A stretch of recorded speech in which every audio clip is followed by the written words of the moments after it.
So my name's Andrew Terhorst. I'm going to be talking about circular business models today. I work in the CSIRO in the Data61 business unit, and I'm part of the innovation economics team. So the outline of today's talk, I'm going to be talking a little bit about the imperative for incremental business model innovation, why we need to get involved with that. And then I'm going to talk a little bit about the business model canvas and its origins. And then we're going to touch on circular business model patterns. And I'm going to conclude by emphasizing the importance of open innovation to achieve circularity. So many years ago, I had a kind of a road to Damascus moment when I sort of was doing a lot of sort of environmental management type work, and I started getting a little bit despondent about what it all meant. It was all about compliance. It wasn't really about achieving sustainability. And I came across an organization called The Natural Step. And they had a nice, neat model for capturing what it is to be a sustainable enterprise. And this model looks like this. It's a funnel thing. And what it's saying is that there are kind of limits to growth. And the limits are resource availability on one side, and then increased demand and societal pressures on the other. And a truly sustainable enterprise is one that sort of reduces its dependence on resource and manages societal expectations and growth in a sustainable way. And so we have what's called, like if you look on the left-hand side here, the margin for action. And at the moment, as we move forward in time, that margin of action reduces. And that's going to affect how we do our business. If we carry on business as usual, we're going to encounter these limits to growth. And now, some people argue about technology will solve the problems, and you look at a conversation around carbon capture and storage and more efficient use of resources through better technologies. But the problem that is, it increases our margin of action, but we're just basically kicking the can down the road. And this is not sustainable. Right, we've got to really fundamentally change the way we do business. Because if we don't, and if we carry on with business as usual, we're going to crash into a resource or a constraint. And for some businesses, this will be catastrophic. They will not recover. Some will be able to recover and bounce back, but at tremendous cost to the business, like massive layoff for staff, whatever. And you can think of the coal mining industry as a good example of this. So a truly sustainable enterprise needs to look forward in time and understand what a sustainable enterprise, if you're the enterprise, what it looks like in the future, and then figure out what small steps you can take to avoid running into some the edge of this funnel, the constraint, and avoid catastrophe. And so this requires foresight, long-term thinking, and you've got to understand that innovation comes at a cost. So if you're going to change your business model and take these small little steps towards sustainability, you need to engage in incremental business model innovation all the time. And so this is what we're going to be talking a little bit about, is how do you go about changing your business, taking these small steps towards sustainability. And one way to do that is to look at how to become more circular. Each step towards sustainability will require businesses to embrace circular concepts a bit more, is one line of argument that I'm kind of proposing.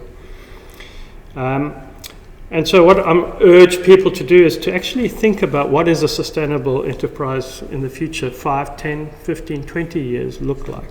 And many people start a small business with a harvest strategy, they'll get out, and they don't want to be bothered with that. They want to maximize their profits. But if you think ahead about making a more sustainable enterprise, it's a much more attractive proposition. You can actually harvest more if you embrace circular principles.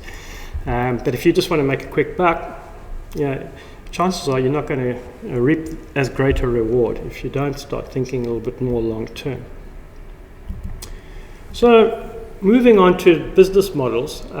What is a business model? It's basically nothing sophisticated. It's a way of describing how your business captures value, how your business makes money. And so when I started my business many years ago, I came up with a business plan. I didn't really articulate in this business plan how I would go about making money. I just said I would make so much money, and that the people who invested in my business, i.e. the bank, were sure to get a return on investment. It didn't work out that way. That's another story. Nowadays, startups are, if they're looking to raise capital and get investments, have to actually put together a much more comprehensive plan about how they're going to make things. What are the internal processes that they're going to do? What resources do they need? Who do they partner with? And the business model canvas is used by startups quite a lot to try and, as part of their pitch, to do that. I think the business model canvas is great for established businesses as well, for you to keep thinking about, well, is my business tracking as I expected? Why not? Do I need to pivot? What little incremental business model innovation steps do I need to take? And I think that the business model canvas is a pretty good business intelligence gathering tool. You can use it to find out how your competitors are operating. What is it that they're doing better than you? Or how can you actually partner with some of your suppliers? If you understand how they make money, it's much easier to have a conversation with potential collaborators. Now, the business model canvas has been around for over a decade now, and it's really stood the test of time. But its origins, it was based on work that one of the founders of the business model strategizer, a guy called Alex Osterwalder, he did his PhD in the early 2000s, and he developed a thing called the business model ontology, which actually describes the underlying logic of the business model canvas. So he actually tested and he came up with rules and definitions about how these elements of the business model canvas, the 9 elements that we'll cover off now, actually hang together. And one of the reasons why the business model canvas has stood the test of time, because it's based on rigorous thinking and on the business model ontology. So the business model canvas is basically describes your whole business model on one page. It has 9 elements, and some of you might have used this and are familiar with it. But essentially, we have the value proposition. The value proposition is, what is it that you value are you offering your customers? And those can be described in terms of offerings. And the offerings can be a product or can be a service. Then you look at your value creation processes. How's your business configured? How do you work with your suppliers, your logistic partners, your staff? What resources do you need to actually create the service or produce generate a product that you can give to your customers? And then the value delivery side of it is looking at, well, how do you actually provide and deliver your value proposition to your customer segments? And you can provide this through various channels. You can have a shop front, you can deliver it via web service, you can maybe have a franchise model. There are various ways that you can deliver value, and it relies on having good relationships with your customers and understanding your customer segment. That certain customers have different needs than others.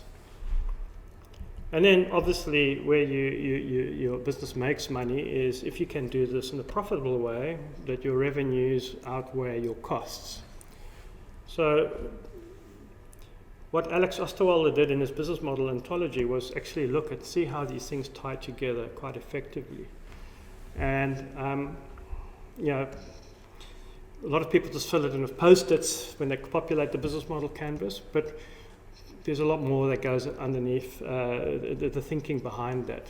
Putting posters out and not understanding how they're connected is one of the weaknesses of the business model canvas and how it's used sometimes.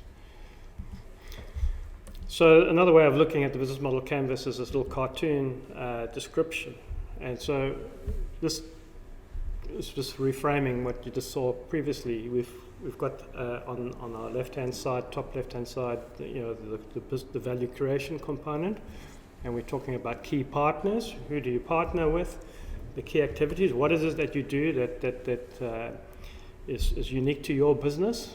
And then we've got on the value proposition and the value delivery side is, how do you get your product or service to your customers? Now, when we start to look at sustainable business models, one of the problems with the business model canvas and the business model ontology was that it really focused on the financial performance of a business. How do you make money? And it tended to discount sustainability. So this has been a limitation, a weakness of the business model ontology. And a sustainable business, the goal of the sustainable business is to reduce resource use and waste, at the same time maximizing value for stakeholders more generally. So when we talk about stakeholders, we're not just talking about the business owners or the customers that they have. I think we're talking about society, the environment, and other impacted communities. So what we're doing at CSIRO and in Data61 is we're looking at how can we extend the business model ontology to include circular economy concepts specifically. This is an area that is receiving a bit of attention in Europe, and what we really want to try and do is formalize the logic, capture that logic that Alex Osterwalder thought so hard about as part of his PhD when he did the BMO, and just add circular thinking into it. And how would we use this in Australia would be, we could do it for sustainability reporting. So companies, banks, investors, they want to actually see how you capture and generate value in a more broader sense. And they're not going to invest in an unsustainable enterprise. So this is the key thing. If you want to really attract investment and grow your business, you're going to have to do it in a sustainable way. And you've got to be able to demonstrate and show this to your potential investors. So we think that the circular economy business model ontology might be a nice framework to help articulate your message about how you're going about your business in sustainable ways. But more importantly, what we're really trying to do is use some smarts, some AI, if you want to use that term, to actually automatically identify opportunities for incremental business model innovation and identification of partners. We can talk a little bit more about that in a moment. So globally, bigger companies are now increasingly obliged not just to report on the environmental and social impacts of their business, but more importantly, how they go about making their money. And so, for example, you can imagine a clothing company, they might report on, say, if they're using slave labor. But what you really want to do is understand why they maybe have to be using, exploiting workers. And it might be, if they drill down into the business processes, we can look at identify opportunities to do things more sustainably. And that can be doing the same for resource use. And so many companies on major stock exchanges are obliged to start reporting more on how they make money. So exposing their business model a little bit more, which normally has been kept under wraps, rather than just reporting after the fact on their social environmental impacts. Because people want to actually look at the quality of the business rather than the impact of the business. And so value reporting is quite important, and it also leads to trying to think about how your business sits in broader society and environment in an integrated way. So integrated thinking is a key component of this. So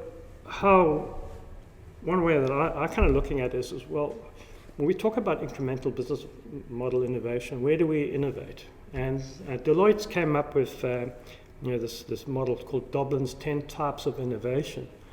And you will see that it's quite nicely aligned with the business model canvas. And it allows you to actually look at which parts of the business model can you innovate. So do we look at our networks with partners? Can we do it more effectively? How do we structure our internal processes? Do we improve and do some process innovation? In terms of the offering, can we actually make an offering more attractive and appealing to customers? Our sustainable products, people are prepared to pay a premium. So quality and performance over quantity might be the key solution there. And how you actually put it together and make it more circular requires a little bit more thought about design. And so the product systems become quite critical. So design for disassembly or design for remanufacture are kind of the things that you can look at your offering. People will be more inclined to maybe buy a product if they can maybe replace certain components and upgrade it. And a good case example in Europe is the Fairphone, where you don't have to keep buying a new mobile phone every 2 years. You just upgrade maybe the screen or the processor and keep the basic unit for several iterations. And then the customer experience, how do you actually enhance that? A lot of people are looking to live more sustainably, and can you provide a better customer experience? And then obviously, if you want to build a brand, a premium brand, you have to work quite hard at the whole chain.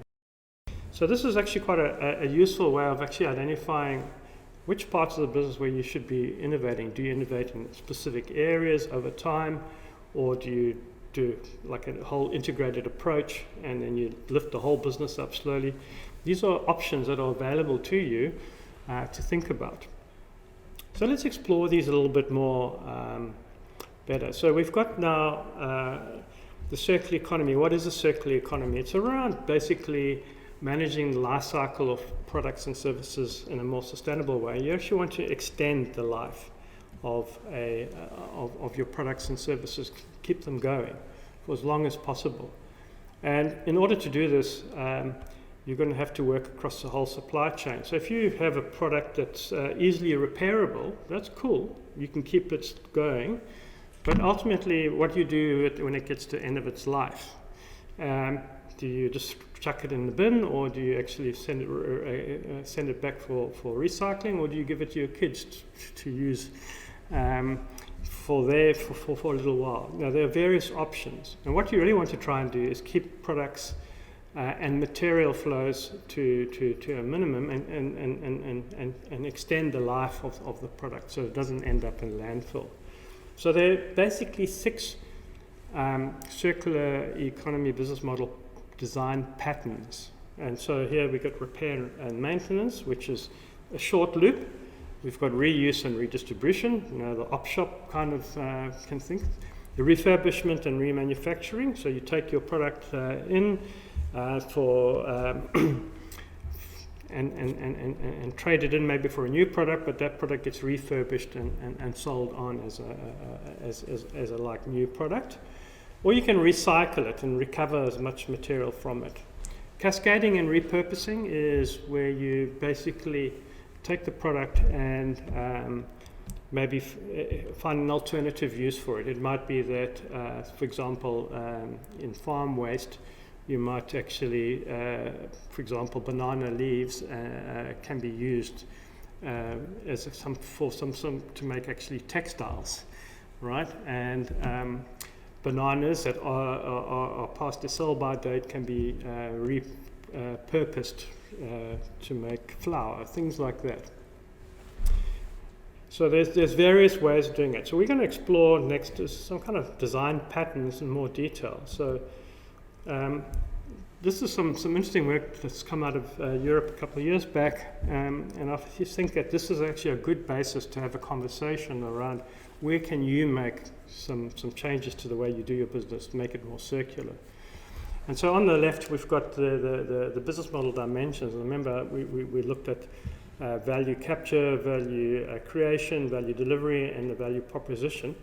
And we've got those boxes on the left-hand side. And then on the right, the design options are kind of the activities and processes and customer segments that you're targeting. And for each of those design patterns, there's a different configuration.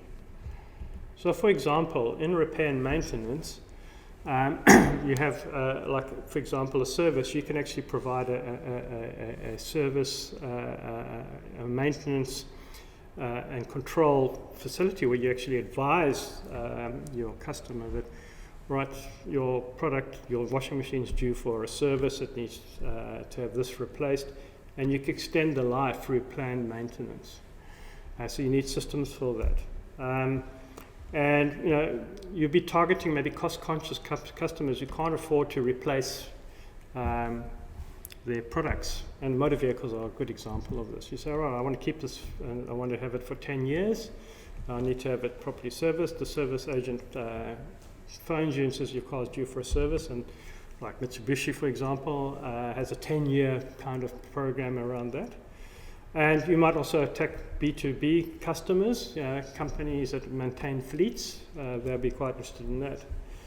And then the channels is that you provide a product-based service thing. And who are your stakeholders that you think, the key partners that you engage with? Well, the manufacturer and the service provider. And then what kind of activities? Well, maintain and repair products. And how you get it through service costs, your servicing costs, and the costs are just labor and the parts. So in the repair and maintenance, it's quite simple.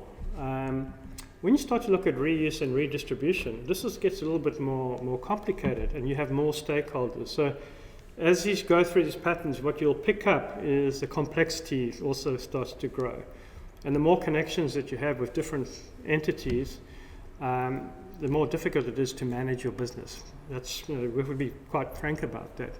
So being in a circular economy means that your business is going to be more complex, but that's why you need to think about, when you engage the circular economy, which part are you going to focus on? Which design pattern do you think is the best to kick off with, and how do you get engaged with that? And planning ahead and using these patterns is quite helpful. So you'll see here in reuse and redistribution, under the sort of value creation, you need to have partners that can help you with your take back and collection of products that you want to have reused. And so this is quite a big challenge. And you can imagine, like for example, Vinnie's, the bins as part of the take back, but the logistics of managing that is quite complex for companies like that, because actually you've got to manage the bins and empty them, and they rely on volunteers and things like that. But if you start to look at more reusable technologies and all of that kind of stuff, you need a maybe more sophisticated service provider to facilitate that, because they might be able to screen. So this can be reused. No, this has to go to recycling. So you need to have quite good relationships with partners. And then if we look at refurbishment and remanufacturing, this is where the heavy earth-moving machinery companies are starting to move towards, and the agricultural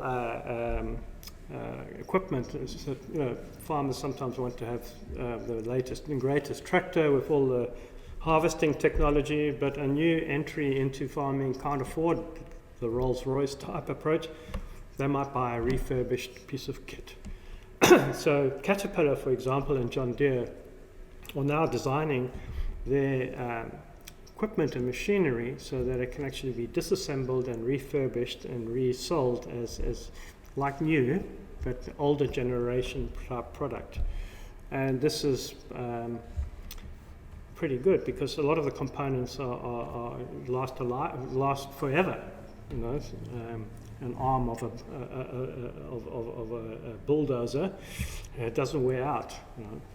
The motor might. So you can replace components and just like give it a spray job and look like new. Then recycling, there again, recycling has been the emphasis with the circular economy in Australia in particular, and I'm saying it's only one of the patterns, and it's received the most attention. But I think recycling is a measure of last resort almost. It's the step before you go to landfill. Can you recycle the product? Can you win back stuff from it? And so hopefully when you start to think about these patterns, you see the circular economy in a more broader sense, and it's more than just recycling. And then cascading and repurposing, as I said, it's about taking products and maybe using it as feedstock into another process. And you can think of like on an organic side, this makes quite a lot of sense. But you can also see some materials, for example, electronic components. You can actually maybe repurpose some of the electronic components for use in other pieces of technology. So it's all around the modular design concept. And as I said earlier, a key thing in circular economy is how you design your products. So a lot of emphasis on smart and intelligent design. And that's where, I think there's a lot of opportunity. It's a good market differentiator. An organic feedstock, that's on the left-hand side of that butterfly diagram I showed earlier. There's various ways, and I think this is particularly valid for Tasmania, where there's a lot of agricultural byproduct and waste that can actually be used in other processes. Now, in wrapping up, I'm just going to be talking a little bit about open innovation, which is my particular research interest. If you're going to engage in the circular economy, the one thing that's very obvious is that you cannot do this alone. You're going to have to partner with others. And for that, you're going to actually have to open up how you do some things so that other people understand how they can help add value to your business and vice versa. And this is what open innovation is all about.